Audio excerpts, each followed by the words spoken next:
Alors, on va commencer. Bonjour à toutes et tous. Bienvenue. On est ravis en tout cas de vous proposer un nouveau webinaire puisque ce webinaire, pour rappel, fait partie d'une série de webinaires thématiques qui sont organisés par l'Agence du Droit Nature depuis un peu plus d'un an. Ce sont des webinaires qui ont soit trait à une thématique, soit qui sont à destination d'un public, des associations. On a eu le FSE+, récemment. Ça peut être à destination des entreprises partenaires. Aujourd'hui, on a tout notre écosystème qui est représenté, donc les associations et les entreprises. On est ensemble jusqu'à 13 heures. On vous propose un contenu qui durera à peu près jusqu'à 12h50. Et ensuite, il y aura une dizaine de minutes pour des questions et des réponses. Quelques règles de bonne pratique. Donc, les micros sont coupés, les caméras sont coupées également. Si vous avez des questions qui seront répondues à la fin de l'événement, on vous remercie de l'écrire dans le chat. Voilà, et on essaiera de les relever en fin de webinaire. Une information importante également, donc ce webinaire est enregistré. Il sera disponible sur notre chaîne YouTube, éventuellement réutilisé par l'entreprise DIM et par l'association Athènes. Donc, je vous remercie d'en prendre connaissance. Aujourd'hui, vos intervenants, donc moi-même, Émeric Froidefond, je suis le responsable des partenariats entreprises au sein de l'association Agence du Droit Nature. J'ai la chance d'être accompagné aujourd'hui par Clara Guillotin, qui est la responsable des partenariats du côté associatif et bénévole. Et aujourd'hui, je remercie nos deux intervenantes, Florence Chavet, qui est responsable marketing au sein de l'entreprise. Merci. Et Virginie Harry, qui est directrice adjointe de l'association Athènes. Bonjour. On va proposer donc deux temps. La première partie sera une présentation de l'Agence du Droit Nature parce que vous ne nous connaissez pas tous. On va essayer d'être assez rapide. Et puis on passera à la table ronde donc sur la thématique, la précarité menstruelle et ses multiples dimensions. Donc un rappel, l'Agence du Droit Nature, qui nous sommes? Nous sommes une association reconnue d'intérêt général qui a été créée en 2008. Son objectif à l'Agence du Droit Nature, c'est de lutter contre la précarité matérielle, la difficulté d'accès à des produits et des objets du quotidien non alimentaires. Comment nous faisons? C'est très simple, nous nous adressons à des entreprises qui nous font des dons de produits essentiels, des produits du quotidien, hygiène, entretien, vêtements, jouets, fournitures scolaires. Et ces produits sont stockés dans des entrepôts, puis redistribués à un réseau de 1500 associations de solidarité locale qui sont réparties sur l'ensemble du territoire français. Un rappel de notre structuration logistique. Donc, ADN a son siège social à Paris. Elle anime un entrepôt à Dourges, qui est à côté de Lille, qui est un entrepôt-école. On y forme des personnes éloignées de l'emploi au métier de la logistique. Et ensuite, nous travaillons avec deux prestataires qui sont dans l'insertion, Mainforte à côté de Lille, Bioport à Saint-Quentin-Fallavier. Et via ces trois entrepôts, on stocke l'ensemble des dons qui nous parviennent. En plus des salariés de l'association, nous avons aussi un maillage de bénévoles locaux qu'on appelle les ambassadeurs et qui vont à la rencontre des associations au niveau local. Donc, ils sont répartis sur l'ensemble du territoire.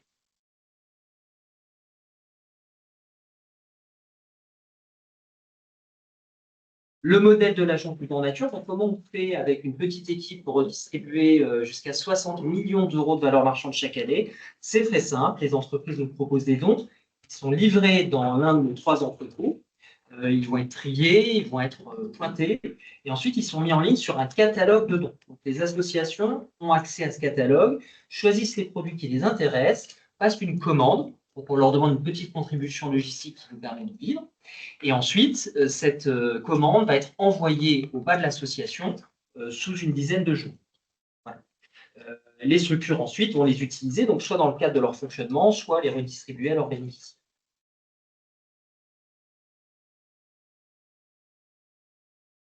Bon, vous aurez la présentation, donc ce n'est pas la peine de lire toutes les petites écritures.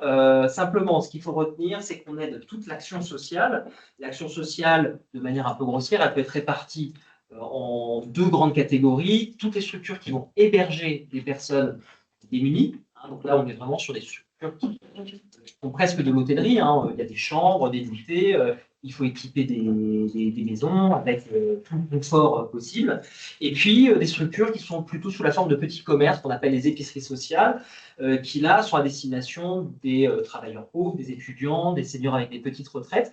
Ils y retrouvent des fruits et légumes, des produits frais, mais aussi du non-alimentaire, du textile, et de quoi équiper leur logement, la décoration. Voilà, donc 1500 structures au total.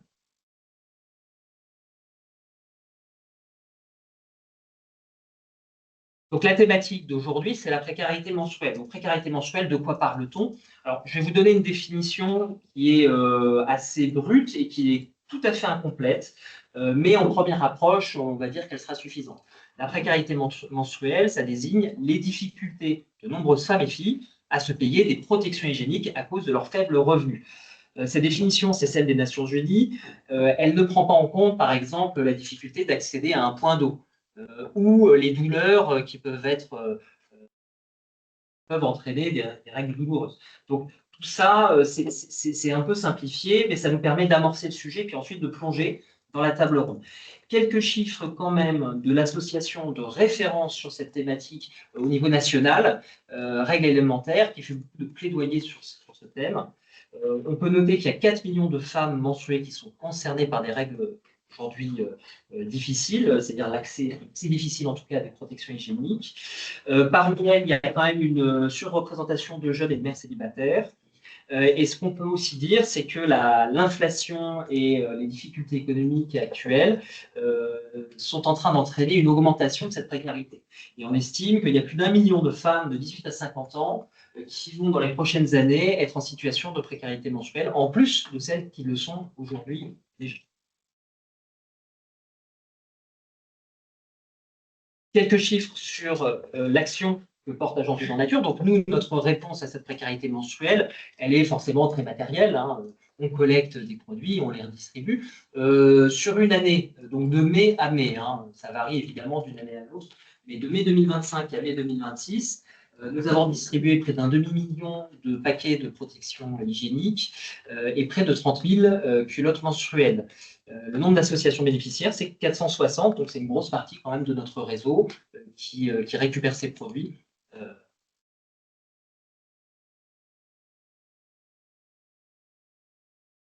Je vous ai mis aussi les départements de redistribution. Donc, pour vous montrer que notre action, elle s'inscrit à un échelon national. 72 départements de redistribution. On observe qu'il y a des régions qui sont quand même plus touchées par la précarité, de manière générale, et la précarité menstruelle a fortiori. L'Île-de-France, évidemment, avec plusieurs départements dans le top 10, hein, Paris, la Seine-Saint-Denis. Également le Nord parce qu'il y a une précarité historique dans le nord de la France, mais aussi parce que notre association, il y a 2 entrepôts, donc forcément il y a un ancrage un peu plus important. Et puis les Bouches-du-Rhône, où il y a aussi des points un peu plus importants de précarité. Et c'est quand même réparti. Hein. À l'échelon national, on voit que ça touche quasiment tous les départements. On tenait également à remercier donc, nos donateurs de l'année dernière. Alors, il y a plus de donateurs sur ces années d'exercice. Mais l'année dernière, voilà les entreprises qui nous ont fait des dons. Alors, des dons de produits en nature, également des dons financiers, notamment avec la Direction générale de la cohésion sociale, qui nous permet aussi de faire de l'achat, puisque aujourd'hui, on n'a pas suffisamment de dons de produits pour répondre à la demande.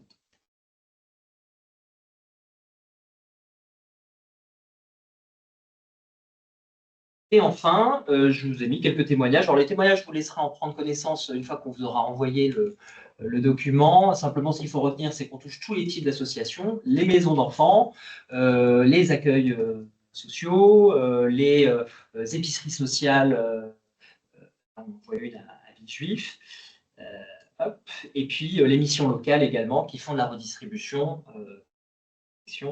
menstruelle. Et maintenant, je vais laisser la place au cœur du sujet, la table ronde, et je vais laisser surtout la parole à Clara.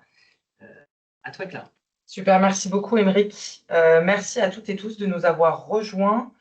On va pouvoir commencer la table ronde, animée et présentée par Florence et Virginie.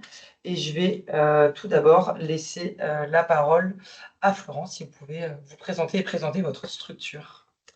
Oui, alors bonjour à tous. Florence Chavet, donc je suis responsable marketing chez DIM.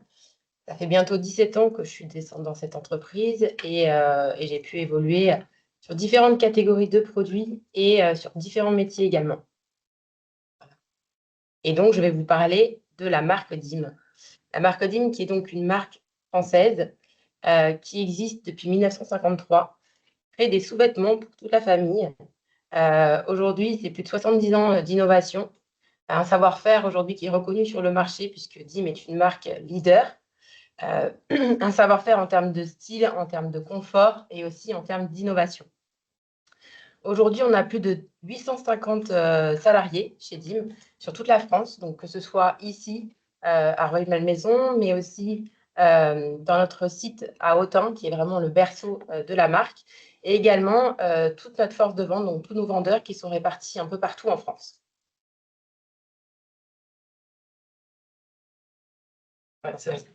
DIM, c'est une marque qui est engagée, qui a un engagement fort auprès des femmes, sur la santé des femmes. Donc aujourd'hui, le sujet qui nous réunit, c'est vraiment la lutte contre la précarité menstruelle, dont on parlera plus en détail par la suite, mais aussi sur différentes actions comme la lutte contre le cancer du sein notamment, et bien d'autres. DIM, c'est aussi un engagement environnemental avec tout un projet de reforestation pour contribuer, donc compenser en tout cas notre émission carbone, et aussi tout un projet de réduction de consommation sur notre site à Autun. Et également un engagement auprès de nos consommateurs avec nos produits, des produits qui aujourd'hui sont éco-responsables, qui sont des produits de qualité et la plupart certifiés.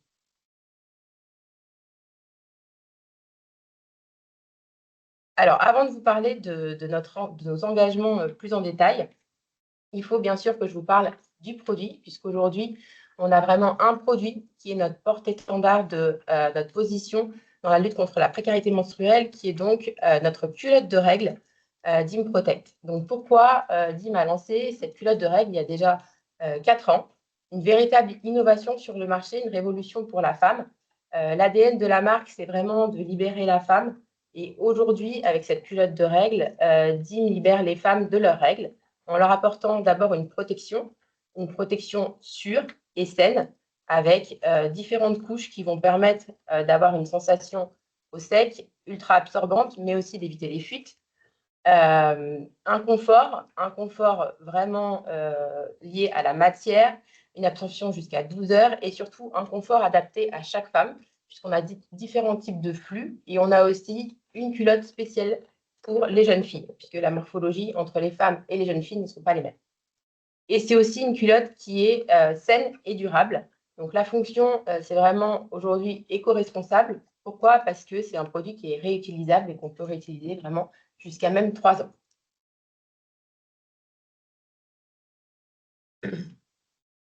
Et les besoins des femmes évoluent. Donc effectivement, on sait aujourd'hui que une femme, c'est pas parce qu'elle a ses règles qu'elle veut avoir une culotte classique en coton noir avec des élastiques, mais aujourd'hui elle veut se sentir aussi féminine quand elle a ses règles et quand elle porte une culotte de règles. Donc on a créé d'autres produits qui répondent vraiment aux attentes qui évoluent. Un produit féminin avec de la dentelle, un produit invisible, sans couture, sans élastique, pour vraiment se sentir le mieux possible et le plus confortable possible, et aussi un maillot de bain. Ça, c'est une vraie révolution sur le marché parce qu'on sait qu'aujourd'hui, il y a des jeunes filles qui ne vont pas à la piscine parce qu'elles ne veulent pas mettre de tampons. Donc, le maillot de bain menstruel, c'est vraiment une révolution pour ces femmes-là.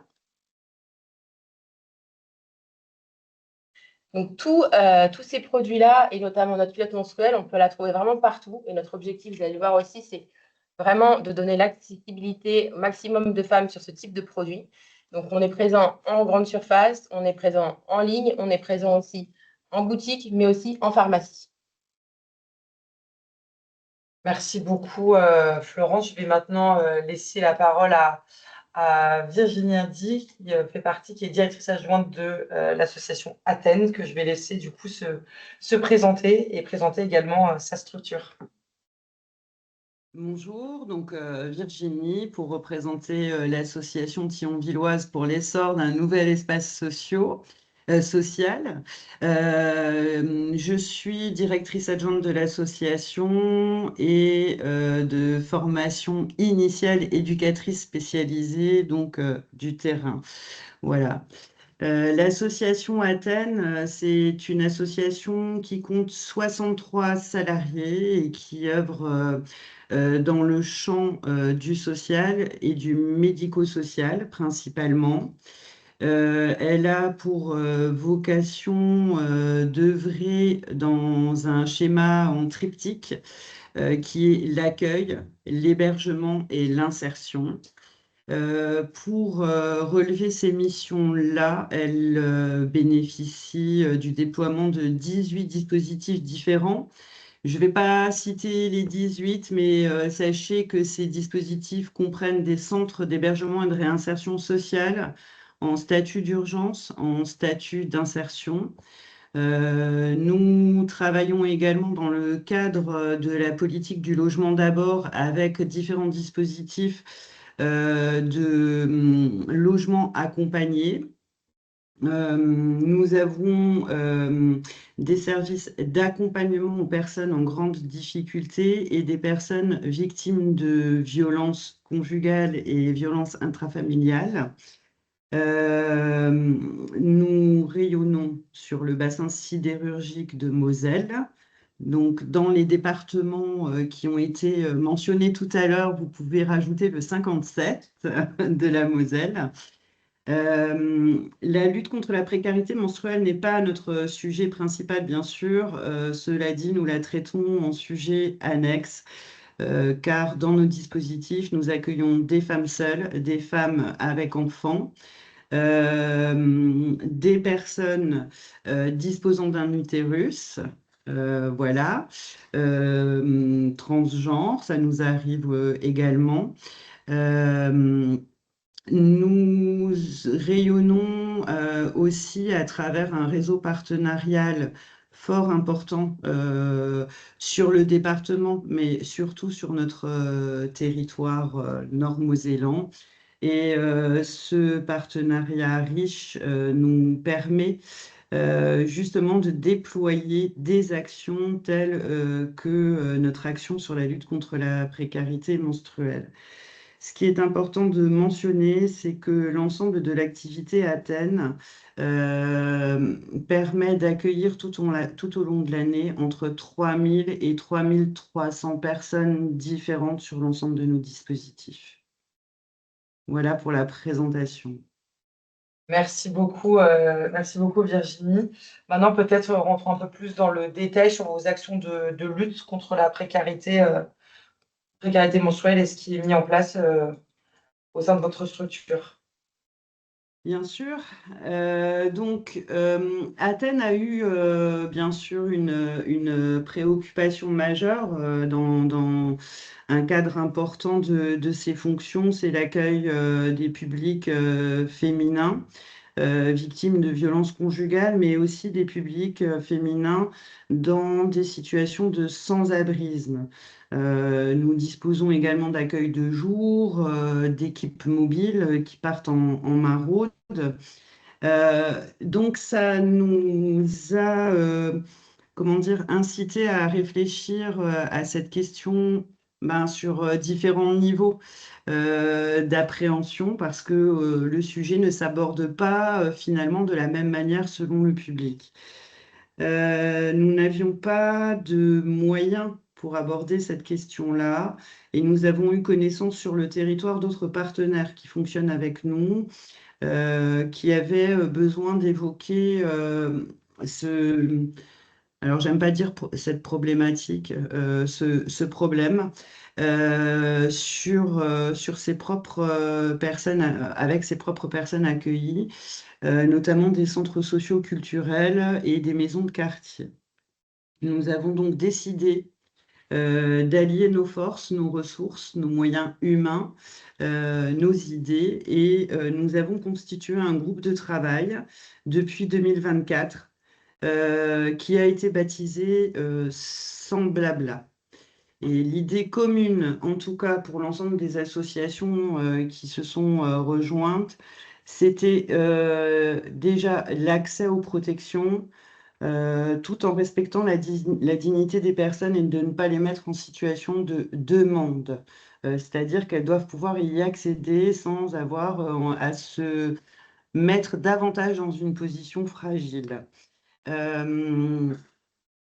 Nous avons également choisi, parce qu'effectivement, la lutte contre la précarité menstruelle, c'est pas juste l'accès aux protections, c'est l'accès à l'information, à l'éducation aux règles.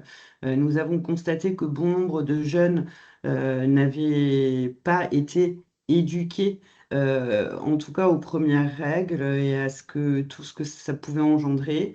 Donc, on a choisi également de distribuer des outils et des ateliers de sensibilisation. Et bien sûr, Athènes avait une volonté de soutenir les associations de proximité et s'est portée candidate au portage de projets sur Semblabla. Voilà, vous pouvez passer la prochaine slide.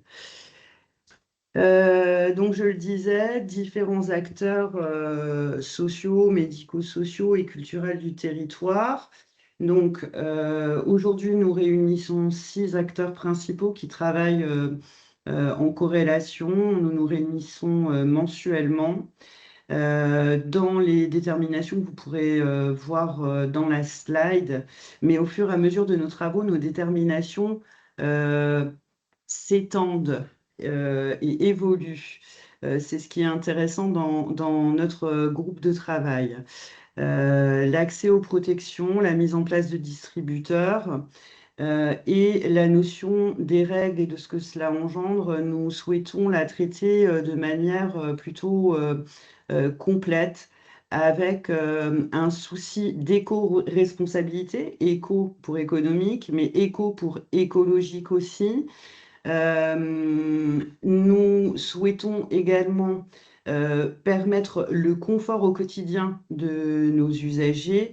Donc, on souhaite donner le choix de la protection qui est en accès libre, c'est-à-dire pas juste mettre une protection en accès gratuite pour mettre une protection en accès gratuite.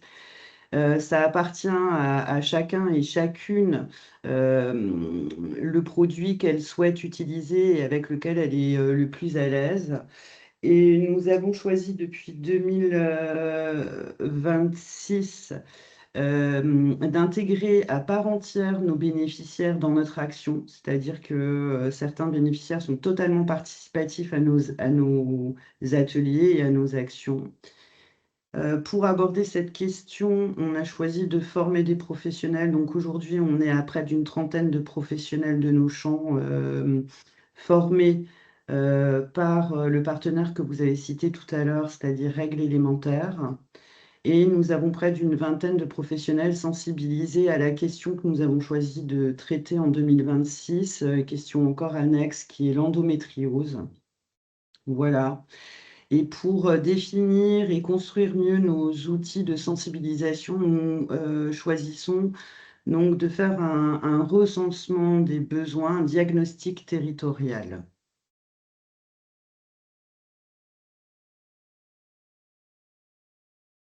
Donc, nous œuvrons de manière continue dans l'ensemble de nos structures avec nos propres usagers. Donc, c'est au jour le jour, c'est dans la vie du quotidien des structures, gérées par nos équipes socio-éducatives et les personnes qui accueillent les publics par ailleurs. Nous avons choisi de co-construire des outils pédagogiques. Alors, bon, je ne les ai pas partagés là à travers les slides, mais nous avons une petite fiche pratique sur laquelle nous avons mentionné les lieux de distribution gratuits que nous avons créés entre 2024 et aujourd'hui. Donc, à l'heure actuelle, sur notre bassin, il y en a 5. Et nous avons construit le fascicule C'est quoi les règles des règles avec toute une pédagogie sur le cycle menstruel. Nous avons d'autres outils qui viennent d'être créés et nous continuons tout au long de l'année de développer notre partenariat, notamment avec des professionnels de santé vers lesquels on pourra orienter nos publics. Enfin, sans blabla, donc vous pouvez repasser à la suivante si vous voulez bien. Sans blabla, c'est aussi une action one-shot qui nous permet justement de mettre en place le recensement et le diagnostic territorial. Donc, on met en place une enquête et pour pas juste aller voir les gens avec nos questions à poser, eh bien, nous organisons sur plusieurs jours une manifestation publique.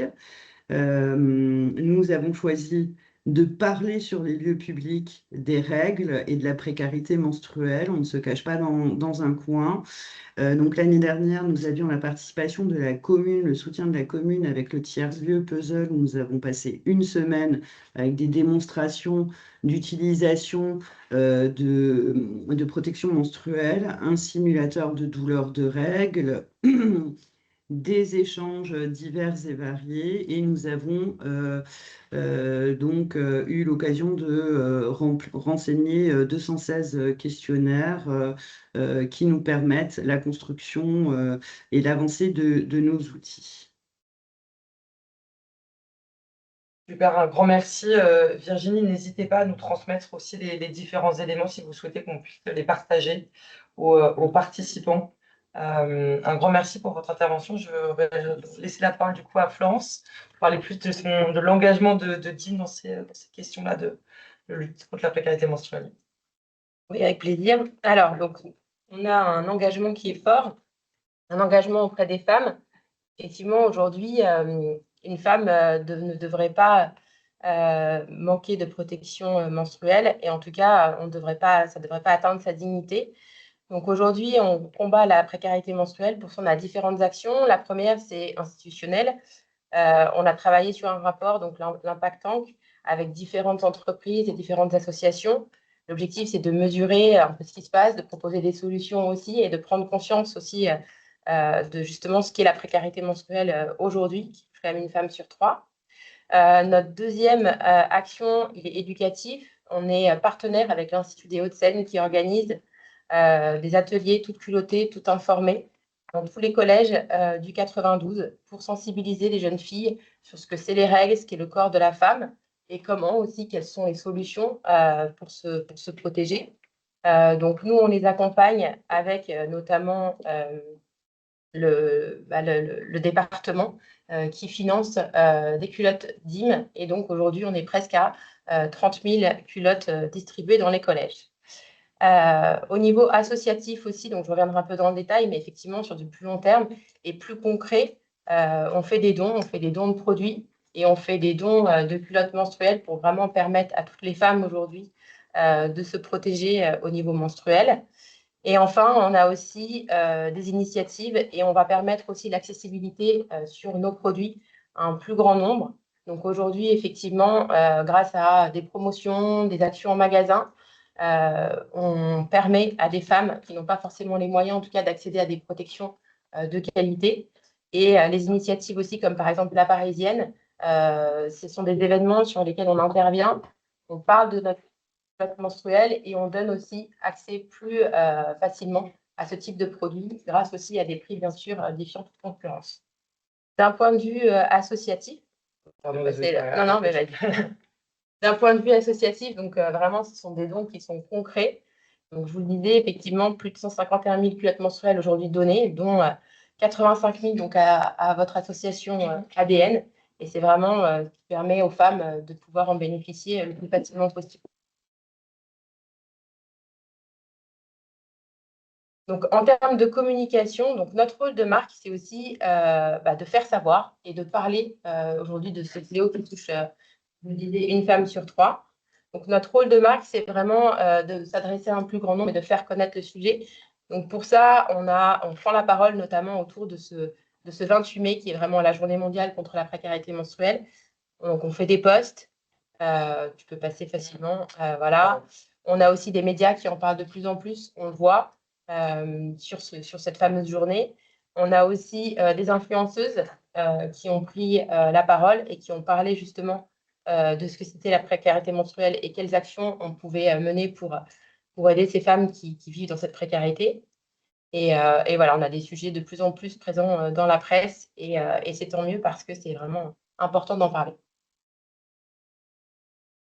Super, merci beaucoup Florence, je vous laisse peut-être continuer sur le partenariat et la collaboration que DIM et l'Agence du Don Nature entretiennent aujourd'hui. Oui, tout à fait. Donc aujourd'hui, l'année dernière, on a franchi le cap des millions de pièces données à l'association ADN, et donc, je vous disais 85 000 pièces de culottes menstruelles. On a un engagement aujourd'hui qui est commun. On veut donner une seconde vie à nos produits textiles et lutter contre la précarité. On a aussi des collaborateurs qui sont mobilisés. On a organisé des journées de tri solidaire avec nos salariés, que ce soit dans notre entrepôt chez DIM, à Autun, ou alors chez vous aussi. Donc, on a vraiment aujourd'hui des collaborateurs qui sont mobilisés et qui sont solidaires. Ça fait plus de 13 ans qu'on collabore ensemble. C'est un partenariat qui fait du sens parce que pour nous, aujourd'hui, vous êtes notre interlocuteur privilégié et vous nous permettez d'aller toucher des associations multiples, le plus grand nombre d'associations et même des petites associations qu'on ne pourrait pas toucher si vous n'étiez pas là. Donc, c'est vrai que ça nous facilite, en tout cas, notre engagement solidaire en tant que marque grâce à vous. Merci beaucoup, Florence. Je vais passer maintenant la parole du coup, à Virginie pour parler aussi du partenariat et de la collaboration avec l'Agence du Don en Nature. Oui, alors notre partenariat est bien effectif depuis 2024 et il coïncide assez bizarrement avec notre volonté d'interagir dans le cadre de la lutte contre la précarité menstruelle. Néanmoins, le partenariat était déjà présent avant notre engagement dans cette action-là. Notamment à travers tout simplement la lutte contre la précarité matérielle, puisque en plus des protections menstruelles, nous commandons régulièrement donc, essentiellement des produits d'hygiène corporelle dans le cadre de nos accueils de jour, de nos maraudes et du fonctionnement de nos centres d'hébergement pour constituer des kits d'accueil aux personnes qui arrivent en rupture complète de ressources humaines et financières. Ce partenariat est très fluide et très intéressant. Donc, notre manière de procéder, tout simplement, c'est de régulièrement consulter le catalogue pour voir les produits qui sont en disponibilité. Sur les protections menstruelles, effectivement, nous avons choisi de commander sur ADN notamment les protections réutilisables, puisque sur les jetables, nous fonctionnons avec un autre fournisseur dans le cadre de un peu l'éthique éco-responsable que nous nous sommes imposés sur notre action. Voilà, nous commandons. Depuis 2024, nous avons en tous les cas distribué près de 20 000 protections. Voilà. Aujourd'hui, nous sommes soutenus par la région et par la communauté d'agglo. Donc, nous avons un peu plus d'aide financière et commandé à travers l'Agence du Don Nature. Ça nous permet aussi de déployer ces moyens vers d'autres constructions. Donc, les produits que nous y trouvons sont vraiment très intéressants et ont systématiquement énormément de succès. Et je ne vais pas tarder à faire ma prochaine commande d'ailleurs. Merci beaucoup, Virginie, pour vos différentes. Je vous laisse continuer. Donc voilà ce qui ressort à travers l'action et ce que permet finalement aussi ce partenariat avec l'Agence du Don Nature et nous on se réjouit de ça parce que vraiment l'estime de la personne, son confort de vie au quotidien dans nos structures, c'est la question la plus élémentaire au sein d'Athènes. C'est ce qui permet aussi la qualité de l'accompagnement à terme des personnes que nous avons dans nos structures. Donc, c'est la sensation de moins de gêne. Il y a moins de gêne à venir demander. En plus, elles savent que les produits sont là, sont à disposition, sont de qualité. Donc, les personnes prennent plus d'assurance et évoluent dans davantage de dignité avec une levée de frein qui permet d'avancer mieux sur autre chose du quotidien. Donc ça, c'est véritablement important. Je l'ai dit tout à l'heure, ce partenariat nous permet d'offrir un confort du choix dans la protection. C'est-à-dire que la personne n'est pas contrainte à juste utiliser la serviette jetable qui est mise à disposition au sein de nos structures à l'intérieur de Semblabla, parce que Athènes est porteur, donc commande pour l'ensemble des partenaires Semblabla. Donc tous les produits sont redistribués au sein d'Athènes et de tous les partenaires que vous avez pu voir cités tout à l'heure. Donc ça reste très important d'avoir toute cette gamme de produits entre jetables, réutilisables, serviettes, tampons, cups, etc. Euh, on arrive aussi à faire des démonstrations, ce qui permet une meilleure appréhension de l'utilisation. Ça nous permet aussi de mieux échanger parce que c'est pas toujours évident d'aller vers la personne et dire viens, on parle de règles, comment tu te sens avec ça, etc. Donc il s'agit aussi de pouvoir s'adapter au public que nous avons en face de nous. Et là, on voit que la parole se libère. Et tout ça, c'est permis aussi, ça n'a l'air de rien, mais c'est permis par le matériel auquel on a accès. C'est-à-dire qu'on peut montrer aux personnes que nous recevons, nous avons du matériel, nous savons de quoi nous parlons, nous savons vers qui aller pour trouver le matériel et les informations, les ressources, les orientations nécessaires. Voilà.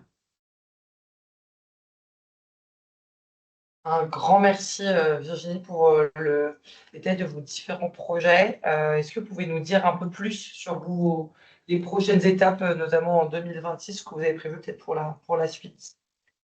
Oui, alors, ce qu'on a prévu pour la suite, c'est passé juste pile poil le week-end dernier. Euh, Donc, nous avons un partenariat qui s'étend. Donc, l'ADN que nous allons davantage solliciter puisque nous avons plus de partenaires maintenant avec nous dans Semblabla. Nous continuons de développer notre partenariat avec Marguerite et compagnie, qui est une RSE qui confectionne des protections 100%, des protections jetables, tampons, serviettes 100% bio et qui emploie des personnes handicapées. Donc, ça reste aussi dans notre champ d'intervention. Nous avons avec nous des professionnels de santé, comme je l'ai dit. Nous avons conventionné avec le CHU de Nancy pour accueillir des étudiantes en 5e année de pharmacie qui ont construit notre nouvel outil qui est un jeu de cartes participatif que nous avons testé dernièrement. Et donc, nous avons œuvré vendredi dernier et samedi dernier dans un centre commercial, le Géric de Thionville, sur 2 journées entières pour notre action One Shot. Voilà. Et plus on avance dans le temps, plus nous faisons le constat que Semblabla est en train aussi de devenir un espace ressource. Nous sommes sollicités non seulement sur le département, mais aussi au national, avec le CHU de la région PACA, par exemple, qui nous a sollicités pour des renseignements. M6 aussi, qui nous a sollicité pour des renseignements, savoir quel matériel on utilisait, comment on l'utilisait, où le trouver, etc. Donc, il est, je pense, important que nous développions aussi cet aspect d'espace ressources, ce pourquoi on n'a pas trop les moyens humains à l'heure actuelle, parce que c'est en train de devenir, ces derniers jours, un petit temps plein en ce qui me concerne. Voilà. Merci pour ces beaux projets à à venir. Et je vais maintenant, du coup, repasser la parole à Florence pour les projets du côté de DIM. Oui, alors dans les futurs projets, comme on l'a vu, on a pas mal aujourd'hui une offre qui s'est étendue en fonction des besoins et des attentes des femmes. Donc l'objectif, c'est de continuer à répondre aux différentes attentes qui vont continuer d'évoluer, hein. La culotte menstruelle, c'est comme n'importe quel produit. Les femmes attendent des évolutions. Donc à nous, marques innovantes, de répondre à leurs attentes. Donc ça va continuer par la suite. Ensuite aussi, on a un projet particulier qui est d'informer et vraiment d'avoir un rôle pédagogique envers les femmes. Une culotte menstruelle, aujourd'hui, c'est pas toujours facile de savoir comment l'utiliser et comprendre comment ça fonctionne aussi. Donc, on a développé un QR code avec une vidéo qui permet vraiment de comprendre comment ça marche et qu'est-ce que ça peut effectivement apporter aussi aux femmes. Et enfin, le dernier projet, enfin, pas vraiment un projet chez nous, mais en tout cas gouvernemental. Donc, le gouvernement s'est engagé à rembourser les protections réutilisables pour les jeunes filles de moins de 26 ans pour tout produit acheté en pharmacie. La mesure devait déjà être lancée il y a 2 ans. Elle a été reportée et là, maintenant, elle est annoncée pour septembre 2026. C'est vraiment une mesure que nous, on salue particulièrement chez DIM parce que c'est vraiment, pour le coup, là, une véritable action dans la lutte contre la précarité menstruelle. Donc, on espère que ça sera vraiment réel en septembre 2026. Voilà pour le projet. Un grand merci, Florence et Virginie, pour vos interventions, pour toutes les informations et pour votre engagement auprès de la lutte contre la précarité menstruelle. Juste un petit mot de conclusion, Clara. Alors, en tout cas, je tenais vraiment à remercier les deux structures, DIM déjà de nous accompagner depuis 13 ans déjà, également de nous avoir accueillis aujourd'hui pour la tenue de ce webinaire. Alors, on est dans le showroom de DIM, c'est très sympa. Merci aux équipes qui s'engagent au quotidien à nos côtés. Je remercie également Virginie de Athènes pour leur action au quotidien. C'est les associations de terrain qui, évidemment, font la mission. L'Agence Sur Nature, on est entre deux et on fait se rencontrer deux mondes. C'était l'objectif de ce webinaire, je crois, de montrer une chaîne de solidarité et d'expliquer que eh bien, ces thématiques de la précarité, notamment la précarité menstruelle, il y a l'action de terrain, mais il y a aussi le produit derrière. Et puis, il y a le laisser choisir, c'est-à-dire donner le choix de la protection et avoir des protections de qualité. Donc l'un ne va pas sans l'autre. Il faut un accompagnement sur le terrain, mais il faut aussi des produits de qualité qui permettent d'assurer une bonne hygiène finalement. Bien de ça. J'aimerais aussi remercier Jessica Masson qui est à la technique, qui est notre responsable communication et mécénat, qui est avec nous aujourd'hui. Et Jessica, peut-être je te laisse donner les questions qui ont été prononcées dans le chat tout au long du webinaire. Oui, alors attends, je remonte juste le fil. Il y avait une question, notamment pour Athènes. Vous avez mentionné des outils mis en place là, dans le cadre de votre programme sans blablabla. Si vous pouviez les détailler, parce qu'effectivement, il n'y avait pas nécessairement beaucoup de place sur les slides, mais si vous voulez, vous pouvez revenir dessus. Oui, avec plaisir. Donc, je tiens à préciser d'abord que notre petite action, en fait, on la voulait toute petite en interne, juste pour nous, avec nos partenaires. Et en fait, suite à notre manifestation publique l'année dernière, qui devait durer juste une demi-journée, qui a duré une semaine, nous avons été complètement débordés. Ça nous a énormément surpris. Donc, ça nous a aussi contraints à agir plus vite et plus fort, mais on est un peu effectivement débordé par ce qui se passe à l'heure actuelle. Donc, on a quand même créé, donc je le disais tout à l'heure, un outil fascicule. Je pense que je l'ai envoyé à ADN, mais je veux bien le renvoyer. Qui s'appelle C'est quoi les règles des règles? C'est un outil qui a été construit avec une infirmière, je tiens à le préciser parce que ça reste quand même plutôt, voilà, on reste quand même dans des informations sérieuses, une infirmière, une référente famille d'un centre culturel et en soutien avec Règles élémentaires. Nous avons donc cette fiche pratique qui nous aide notamment dans l'aller vers, dans les squats, etc., qui est plutôt une fiche pratique à destination des personnes en squat, sans abri ou en mobilité dans l'hébergement, qui permet de réagir tout de suite. C'est-à-dire, tu as tes règles tout de suite, tu n'as pas de matériel, tu ne sais pas où tu peux t'en procurer, tu n'as pas d'accès aux toilettes, tu n'as pas d'accès à un poids d'eau, voilà où tu peux aller. Ça, ce sont les premiers outils que nous avons créés tout au long de 2024-2025. Nous avons également co-travaillé sur des ateliers de sensibilisation à destination de nos publics et maintenant à destination des publics en extérieur. Ce sont des ateliers qui ont été construits avec des travailleurs sociaux, une infirmière, une psychologue et des ateliers qui ont lieu sur 4 sessions avec des petits groupes et ça se veut plutôt convivial pour éviter toute gêne à en parler.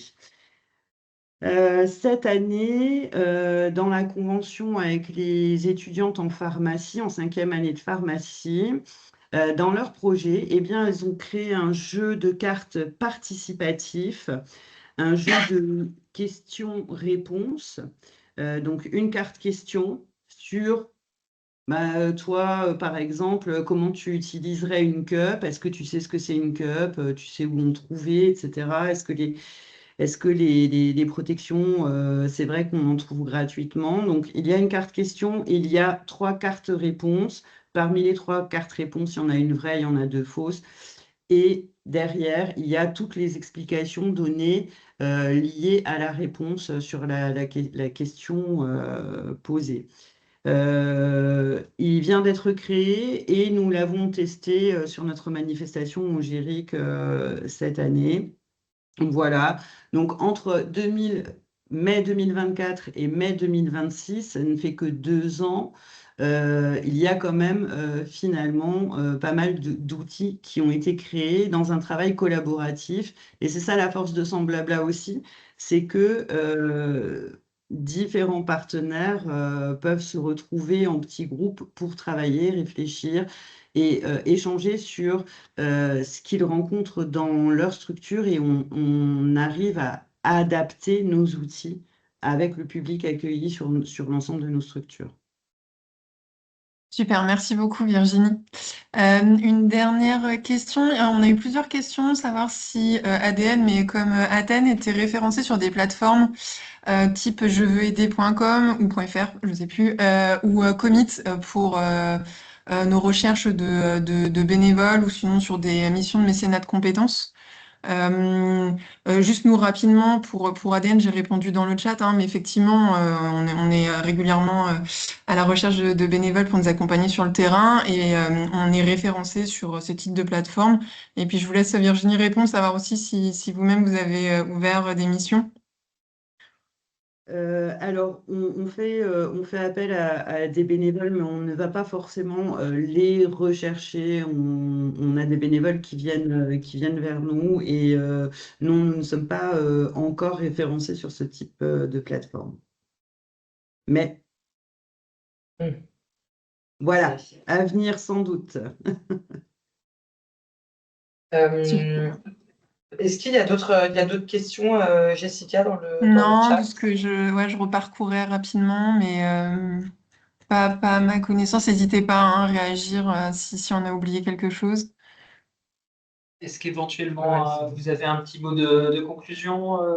Il y a encore quelque chose que vous souhaiteriez partager, Florence, Virginie, ou alors on a fait le tour? Moi, je On a fait le tour.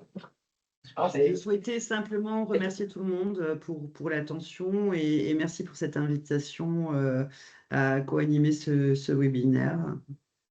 Je tiens à vous remercier d'avoir tenu le timing de manière impeccable, dont on est même un peu en avance. C'est formidable. Eh bien, écoutez, s'il n'y a pas plus de questions, on va clôturer ce webinaire. J'espère qu'il vous a plu. Pour rappel, donc, il sera disponible sur la chaîne YouTube de l'Agence du don en nature. Les participants recevront également la présentation PDF. Et nous tenons à vous remercier de votre présence aujourd'hui. Voilà. Merci à vous.